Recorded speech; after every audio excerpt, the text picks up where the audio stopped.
Now, here's a great tip for you when you're on TV or you're being videotaped. Pretend that the camera is someone that you know and that's someone that you like. Could be a relative, could be your mom or dad, could be somebody in your family, a colleague, but pretend you're talking to them and imagine them in your mind's eye, and you're just having a normal conversation with them. It's a real simple technique that works. The audience will also follow your gaze or where you are looking, so you can use your eyes to direct them. So if I said, okay, so now over here I have some eggs. See, I'm looking down. Now the audience is going to say, oh, there must be something important down here, right?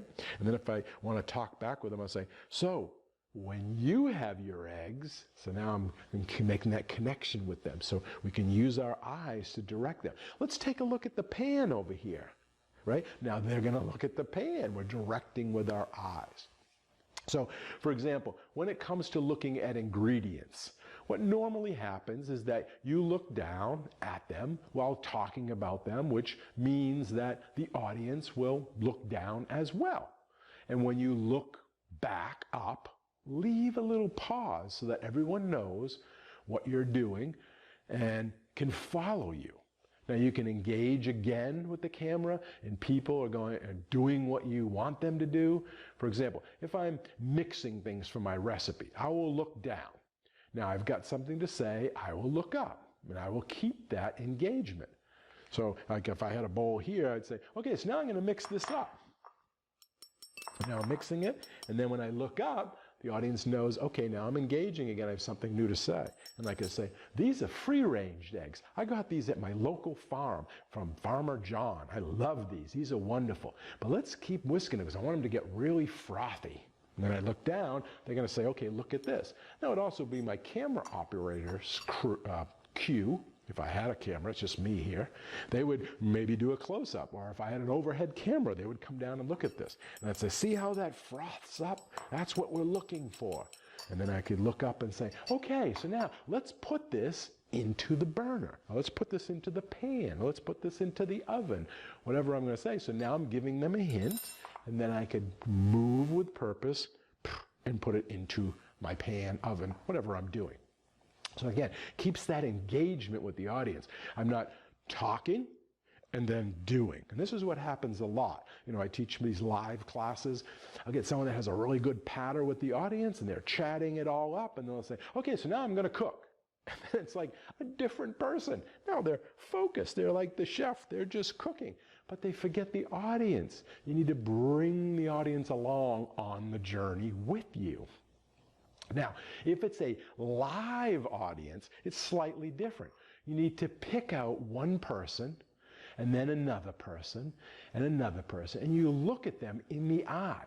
For example, as I'm doing my demo, I would be talking directly to one person, and then to another.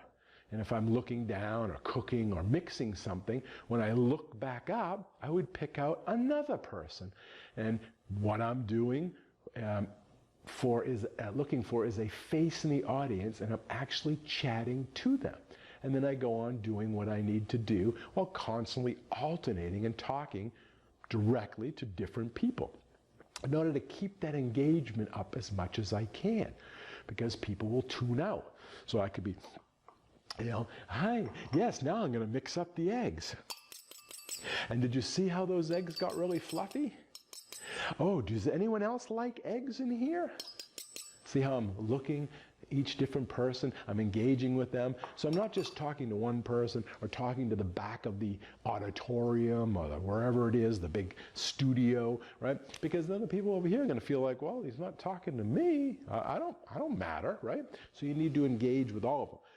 But when we're in this situation, it's just the camera. So we're just looking at the camera because that's really the only person we have to engage with. It's not live.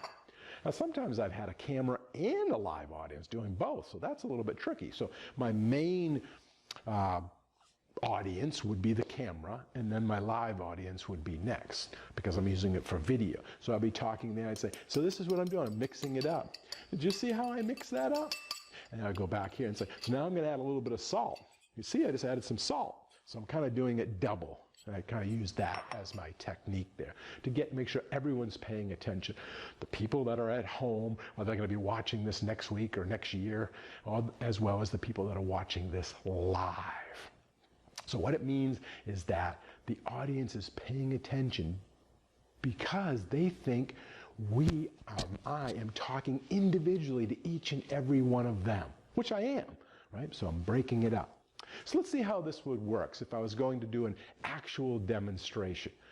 Throughout this course, I want to do some actual demos for you while implementing the topics, the tips, the techniques that we have talked about. So in other words, I want to put into practice the theoretical. And I'm going to use simple techniques. Most likely I'm going to just do scrambled eggs as my content, but I may throw in an omelet or something else because it's really not about what I'm doing. It's about how I'm doing and talking and eye contact and vocal all at the same time. So I'm going to use that as an example for you. So it'll be something simple so I can concentrate on teaching you why I'm doing a specific thing.